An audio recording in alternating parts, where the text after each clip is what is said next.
Assalamualaikum warahmatullahi wabarakatuh. Salam sejahtera buat kita semua. Om Swastiastu, Namo Buddhaya, salam kebajikan, Salam seger waras. Ya, kita bertemu lagi di Sahabat Penyuluh, ngobrol bareng penyuluh. Sudah lama ya Pak Amin ya. Kemarin kita beristirahat sebelum Idul Fitri.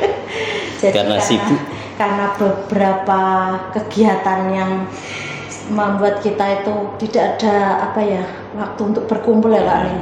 Pak Amin sibuk, saya sibuk, jadi kita bertemu lagi di podcast Sahabat Penyuluh. Pada kesempatan kali ini kita mau membahas tentang apa Pak Amin? Karena ini adalah sudah masuk bulan Dzulhijjah, berarti kita bahas tentang bulan Dzulhijjah. Oke. Ya, kali ini kita akan bersama narasumber yang berbobot, teman penyuluh kita dari KUA Kecamatan Blora 1, bersama Bapak Solikul Ibad. Jadi bingung banget berdekil ketemu orang besar. Jadi Solikul Ibad SHI ya. Saya juga biasanya manggilnya Mas lah. Saya juga tidak berani mendahului jenengan, kan jenengan juga termasuk orang besar. Makanya jadi ini Mbak Dira dulu apa saya dulu ya? Ya, kita di sini mau kupas tuntas tentang bulan Dzulhijjah Pak Amin. Pak Ibad, bahwa biasanya kan orang taunya bulan ini tuh bulan Idul Adha, Idul Kurban. Terkadang itu malah pada nggak tahu ternyata kalau Idul Adha itu jatuhnya di bulan Dzulhijjah. Jadi seperti itu. Jadi monggo nanti kita akan bertanya-tanya tentang seputar bulan Dzulhijjah. Ya gitu ya Pak. Kita sharing bersama. Ya oke. Monggo Bapak bisa menyapa sahabat penyuluh. Assalamualaikum warahmatullahi wabarakatuh. Waalaikumsalam. Ya, perkenalkan dari penyuluh KUA Blora 1, sahabat penyuluh semuanya, kita bertemu lagi di podcast kali ini yang akan membahas tentang seputar keistimewaan bulan Dzulhijjah atau bulan Kurban kalau dikenal oleh masyarakat.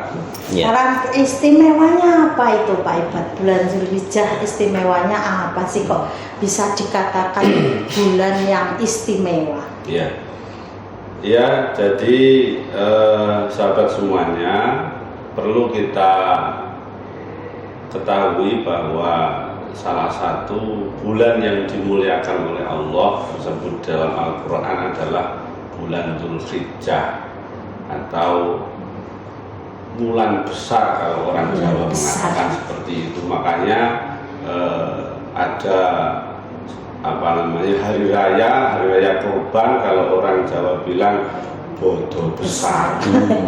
Bodo besar ya. Namanya saja sudah besar. Itu bukan hal yang begitu saja terjadi, karena penyebutan itu memang berdasarkan sejarah yang terjadi di bulan ini. Seperti itu. Oke, apa itu sejarahnya?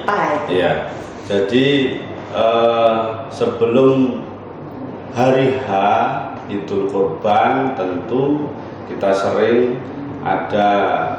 mendengar ada hari Tarwiyah, ada hari Arafah yang mendahului 2 hari sebelum Idul Kurban atau bodo besar itu sendiri. Nah, tentu ini juga berdasarkan sejarah yang terjadi di bulan Dzulhijjah itu sendiri, yang diawali dengan peristiwa-peristiwa besar sehingga diabadikan di dalam Al-Quran. Biasanya tahunya itu cuma itu ya Pak Amin ya. Waktu penyembelihan itu ya tahunya orang Idul Adha, padahal di situ banyak sekali sejarah-sejarah kenapa membuat bulan ini termasuk bulan istimewa selain bulan-bulan yang lain seperti Ramadan dan lainnya. Ini sebelum masuk kepada Idul Adha ini. Nah, keistimewaan dari bulan ini itu apa, Pak? Iya. Seperti nama itu sendiri disebut Zulhijjah, yang artinya bulan yang memiliki ibadah haji. Maka di bulan ini adalah juga disebut bulan haji. Tentu haji itu termasuk ibadah yang istimewa. Nah, makanya terkadang tidak disampaikan bahwa Zulhijjah itu sendiri maknanya adalah bulan yang memiliki ibadah haji di dalamnya. Salah satu yang besar juga karena ada ibadah haji yang memang terkhusus pada bulan ini. Bulan Zulhijjah. Berarti haji di selain bulan ini berarti tidak dibolehkan, tidak sah ya. Betul sekali. Memang haji yang syarat sah dan rukunnya itu harus dilaksanakan di bulan Di ini. bulan Zulhijjah. Tidak sepanjang bulan, Pak. Betul. Tak penak engkau haji setahun beberapa kali. Berarti ini juga apa mungkin bulan Dzulhijjah itu istimewa juga karena juga disebutkan Allah di dalam Al-Quran terkait yang 10 hari pertama itu. Apa itu juga termasuk? Iya, kalau kita sering mendengar bahwa keistimewaan yang dimiliki oleh bulan Dzulhijjah ini memang berada pada 10 hari. Nah, makanya banyak yang menyampaikan di dalam ceramah itu bahwa bulan ini ketika sudah masuk pada 1 Dzulhijjah disunahkan untuk berpuasa sampai 9 hari pada hari terakhir yaitu hari Arafah. Nah, kita sebagai seorang muslim, sebagai orang yang setiap hari beribadah tentu harus juga memiliki pemahaman yang benar. Nah, tentu ini menjadi dasar kita agar apa yang kita laksanakan ini betul-betul sesuai dengan apa yang disyariatkan oleh Nabi kita Muhammad SAW.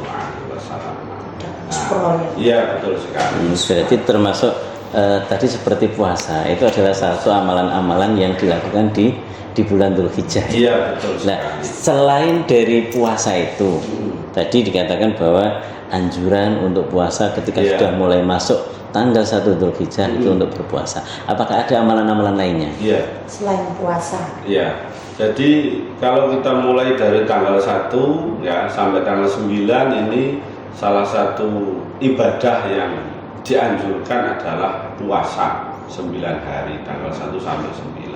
Kemudian kalau memang tidak bisa melaksanakan 9 hari itu ya paling tidak tanggal 8 dan 9 yaitu yang disebut sebagai hari Tarwiyah dan Arafah. Andai kan 2 hari ini tidak mampu. Andai kan 2 hari tidak mampu, 1 hari saja juga tidak apa-apa. Artinya keutamaan di dalam menjalankan ibadah puasa tanggal 9 Arafah ini juga sangat istimewa karena dari sisi pahalanya atau balasannya itu juga luar biasa.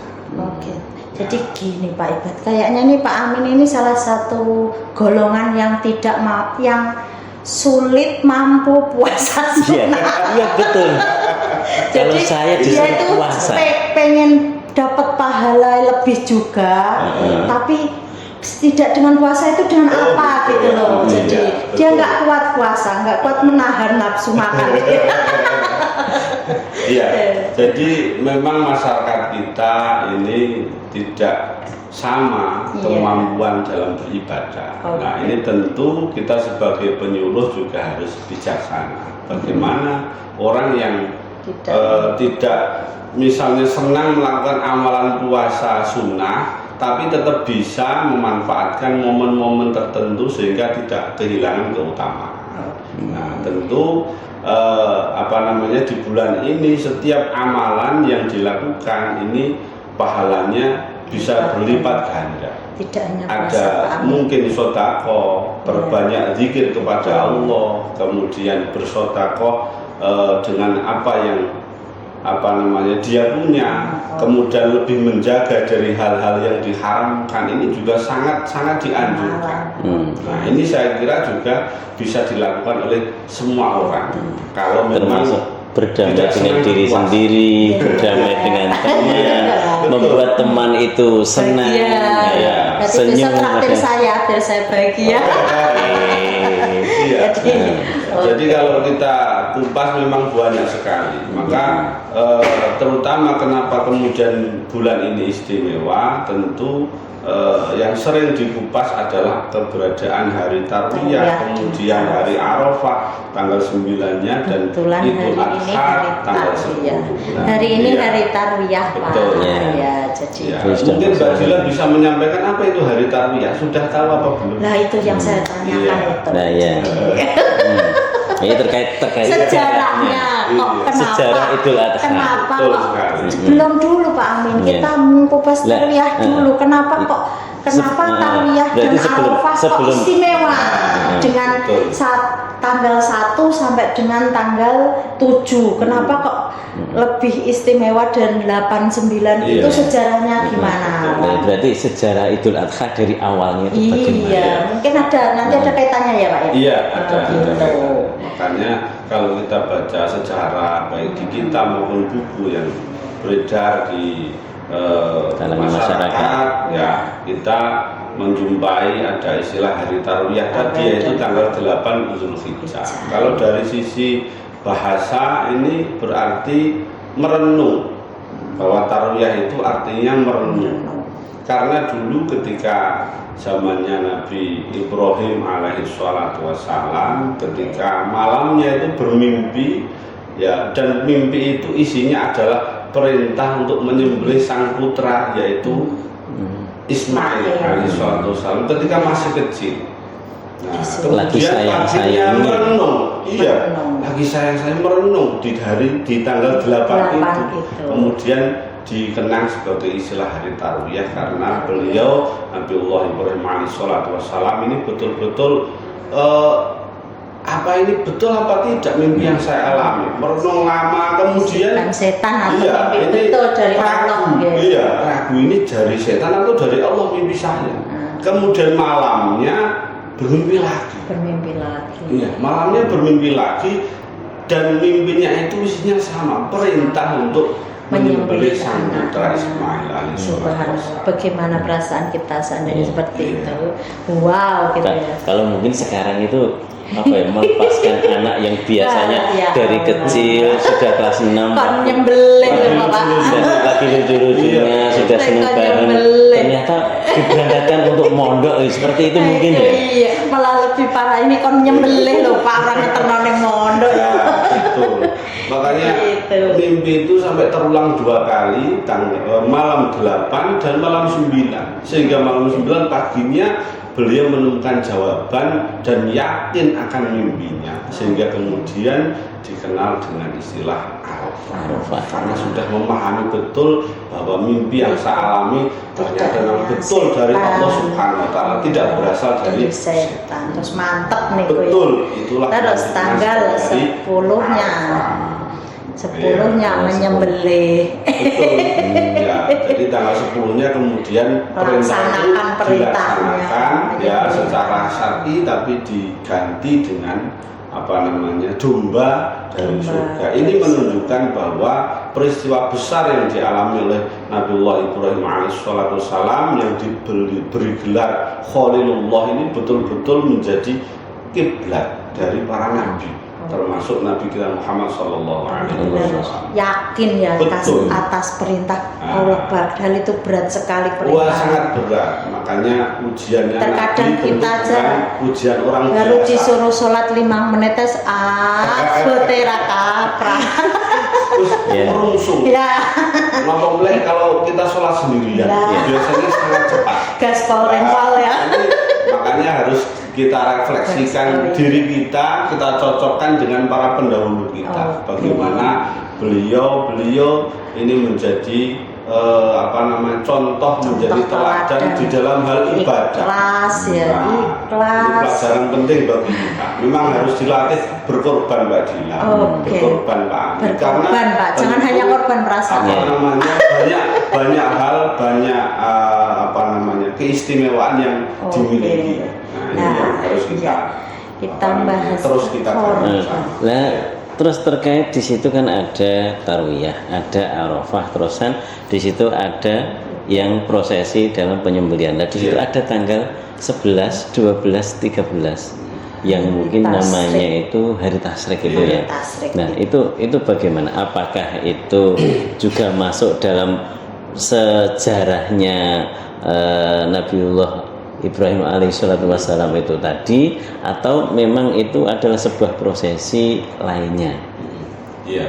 Jadi ketika tanggal 8 dan 9 kemudian tibalah saatnya di tanggal 10 ya, bagi orang yang melaksanakan ibadah haji tentu sekarang nanti tanggal 989 ini adalah puncaknya haji. Ketika perjalanan tanggal 8 di Mina, kemudian mempersiapkan diri pada puncak haji yaitu di Arafah. Nah, ini tentu membutuhkan keteguhan hati, ketahanan fisik, keikhlasan niat dan lain sebagainya. Termasuk ketika kita berada di tanah air sendiri, kita bisa memanfaatkan momen ini dengan memperbanyak ibadah dan lebih menjaga dari hal-hal yang tidak Mendekatkan diri, Pak. Iya, Lebih mendekatkan diri. Ya, dengan sholat dan sebagainya.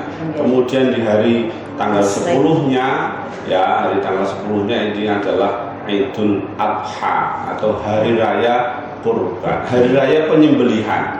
Ya, Adha itu artinya menyembelih. Hari raya di mana di situ sangat dianjurkan untuk menyembelih hewan yang bisa dimakan. Karena apa? Tidak semua orang tentu bisa berkorban. Kalau di Indonesia atau di tempat lain mungkin ya yang biasa dijadikan korban adalah hewan kambing dan sapi. Nah, tentu tidak semua orang mampu itu. Ada yang tidak memiliki kemampuan, tetapi disunnahkan juga untuk menyembelih misalnya ayam boleh, bebek boleh. Nah, ini sebagai bentuk imannya. Ya, bentuk peribadatan kita bahwa di hari itu adalah hari penyembelihan. Makanya namanya disebut Idul Adha. Karena itu kan penyembelihan. Dengan berkorban yang kita punya. Di samping tentu untuk menjaga agar kita ya tentunya misalnya di lingkungan kita banyak yang berkorban, tidak terlalu berharap nanti dapat diri. Itu juga penting. Iya, agar tidak jadi orang yang tomak. Jadi memperkaya hati ya. Betul. Iya, berarti punyanya ayam, kita menyembelih ayam, kita makan bersama dengan keluarga. Biar tidak berharap tidak berharap pemberian dari penyembelihan orang lain. Kok nek gak malah berutuh jadi dosa. Meskipun itu nanti dikasih atau tidak, tapi paling tidak di rumah sudah ada ayam ataupun daging yang bisa kita makan. Nah, makanya memang sangat dianjurkan ya ketika kita tidak mampu berkorban dengan kambing atau sapi, kita dianjurkan untuk menyembelih hewan yang ada, yang bisa dimakan. Misalnya yang paling gampang sekarang ya ayam. Yang hampir semua orang punya ya dan terjangkau. Iya, betul. Jadi kita melaksanakan perintah itu sesuai dengan nama hari itu yaitu Idul Adha, hari raya menyembelih. Ya, jangan sampai hanya menyembelih perasaan saja, Pak. Korbannya juga korban perasaan yang disembelih apa? Oke. Dari apa ya? Kegiatan pelaksanaan hari raya korban itu, apakah kegiatan dalam peribadatan haji itu sebenarnya juga menilik pada sejarah yang ada Nabiullah Ibrahim alaihissalatu wassalam itu berarti ya? Iya, betul. Jadi karena ibadah haji itu meniru apa yang dilaksanakan oleh beliau Nabiullah Ibrahim alaihissalatu wassalam. Jadi tata caranya, ada sa'i, kemudian ada lempar jumroh, kemudian ada tawaf. Ini meniru. Ya, jadi kalau kita belajar di dalam agama kita, dalam syariat, banyak sekali ibadah-ibadah yang memang sifatnya kita meniru. Contoh dalam sholat saja, Nabi mengatakan shollu kama ra'aitumuni usolli. Itu sholat, ya kan? Yang setiap hari kita laksanakan. Sholatlah seperti engkau melihat aku sholat. Artinya kita juga meniru. Dan juga banyak amalan atau syariat dari Kanjeng Nabi sendiri yang memang diadopsi atau meniru dari nabi-nabi sebelumnya. Ada yang disempurnakan, ada sebagian yang memang meniru. Nah, ini yang harus kita kita pahami, kita sampaikan kepada masyarakat juga. Jadi ada banyak sekali ibadah yang memang sifatnya kita meniru apa yang telah dilaksanakan oleh para pendahulu kita, para utusan Allah. Terus itu Pak Ibad, jadi terkait dengan hewan tadi ya, hewan itu kalau yang disyariatkan kambing atau sapi, tapi tadi kalau memang kita nggak mampu, nggak usah maksakan punyanya ayam kita betul. Nah itu kalau untuk kita bahas hewan kurban dulu nih, yang terkadang orang itu nggak begitu memperhatikan ketika membeli korban atau pasrah pasrah dengan orang, saya mau korban, belikan kambing, saya mau. Nah itu ada nggak Pak, jadi untuk syarat-syarat tertentu yang harus dipenuhi ketika untuk menentukan kambing itu harus gimana, sapi harus gimana, itu ada syaratnya nggak dari hewan itu sendiri? Iya Mbak Dila, jadi memang karena ibadah itu tentu ada aturannya. Semua ibadah yang kita laksanakan itu ada kaifiyah, ada aturannya. Termasuk ketika kita mau melaksanakan penyembelihan hewan kurban, tentu yang disembelih ini ada syaratnya. Karena tidak semua boleh dikurbankan atau disembelih dan dimakan dagingnya.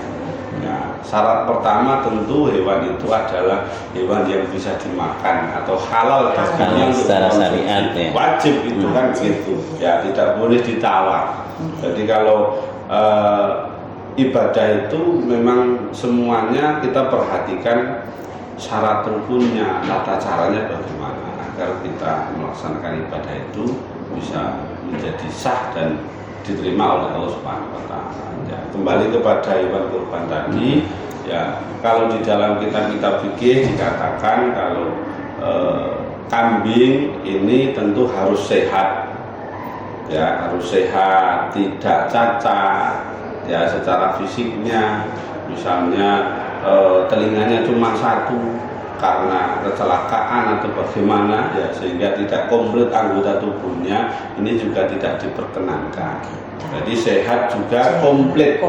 Nah, berarti dengklang itu nggak boleh ya? Iya, tidak boleh karena itu cacat. Termasuk cacat. Dari segi umur juga minimal 1 tahun. Kalau bayi nggak boleh Pak. Ya. Kalau biasanya kalau jenengan di desa, boleh masih bayi. Ya itu ada istilah poel Pak Amin ya. Oh iya.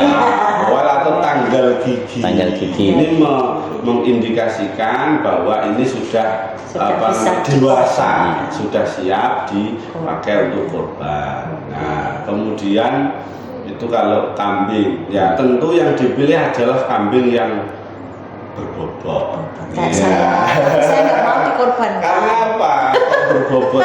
Iya, mau disembelih ini mau yang dicari dagingnya ya, bukan tulangnya. Jadi harus dipilih juga yang memang berbobot. Tapi Mbak Dila suka yang iganya, iga kambing muda. Biar sodakohnya lebih banyak, tentu yang dipilih hewan yang gemuk. Ya, agar dagingnya banyak, karena nanti kalau dibagikan ini bisa memberikan banyak orang yang bisa menerima. Harapannya begitu. Untung nggak manusia nggak ada korban, aku siji di korban nomor 1. Iya, jadi tinggi.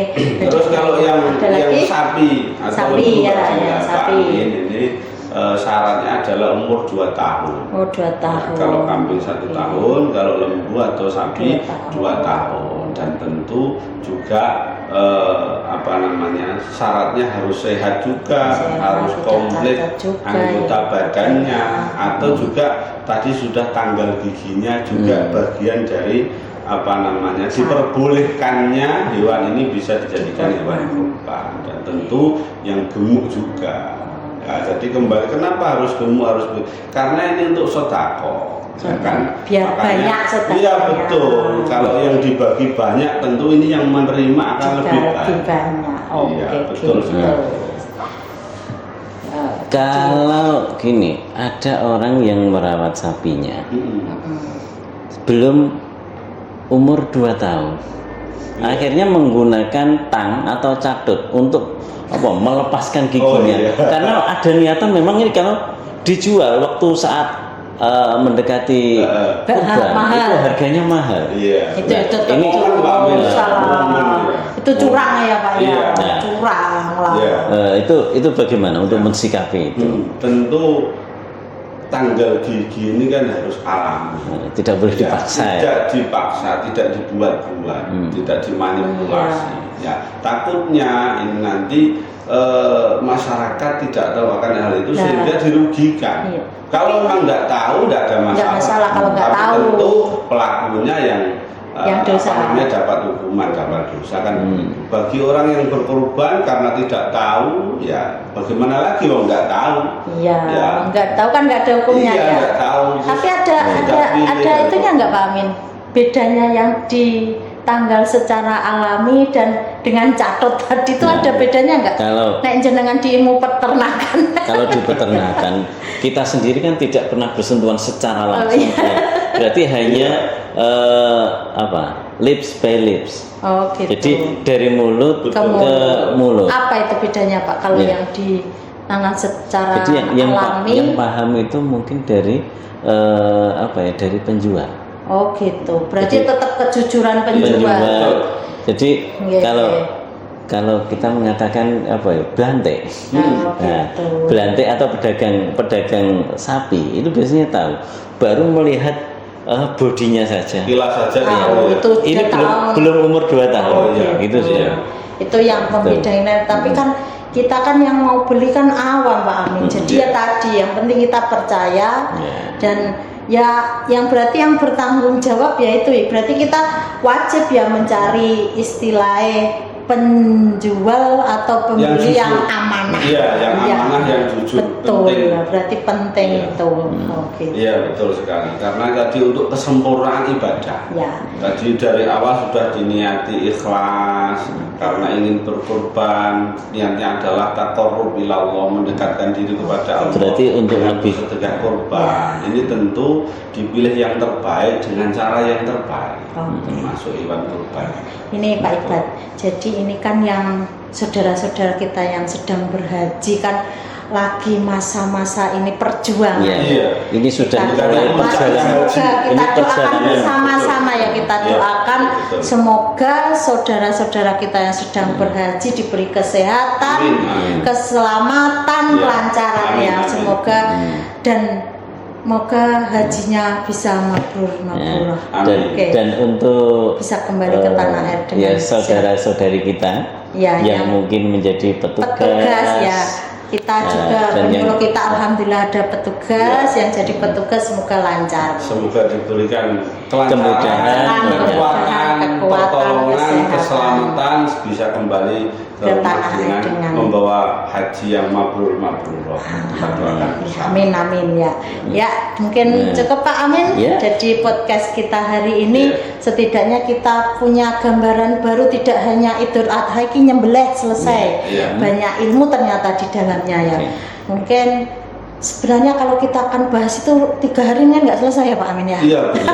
Banyak sekali. Banyak sekali. Banyak Kita kupas sekali. tuntas. Jadi- Banyak sekali. Tapi setidaknya kita punya gambaran ternyata Iya. bulan Zulhijjah itu sangat istimewa dan banyak kalau- peristiwa besar ya, di dalamnya. dan kita wajib untuk memperbanyak ibadah kita. Santai Pak Amin, tidak hanya dengan puasa, Oke. dengan yang lainnya. Iya. Kalau saya pribadi tidak kuat puasa. Iya. Oh, Ramadan Puasa- saja saya sudah puasa itu berat memaksakan sebenarnya. diri. Iya, Pempengan, betul. Mbak. Iya, apalagi laki-laki itu betul puasa sunnah itu luar biasa, apalagi buat perokok Perjuangan. seperti kameramen kita. Ya. Mungkin harapan kita tentu di bulan yang mulia ini kita memperbaiki semuanya dari niat kita, kemudian terutama orang yang mau berkorban, saudara-saudara kita ingatkan dengan niat yang ikhlas karena Allah Subhanahu wa Ta'ala. Karena tentu di dalam Al-Quran sudah diperingatkan bahwa bukan daging atau darah yang sampai kepada Allah, tetapi ada ketakwaan di dalam hati yang menjadikan ibadah kurbannya diterima di sisi Allah Subhanahu wa Ta'ala. Itu yang harus kita perbaiki ya, karena sekarang itu kan orang berlomba-lomba untuk kebaikan. Ngeten ya. Sekian mungkin Pak Amin, kita akhiri podcast kita hari ini. Kita bertemu lagi di podcast berikutnya dengan tema yang lebih menarik. Oke. Masih bersama sahabat penyuluh Blora dan saya Ifadila dan saya Muhammad Amin. Sampai jumpa. Wassalamualaikum warahmatullahi wabarakatuh.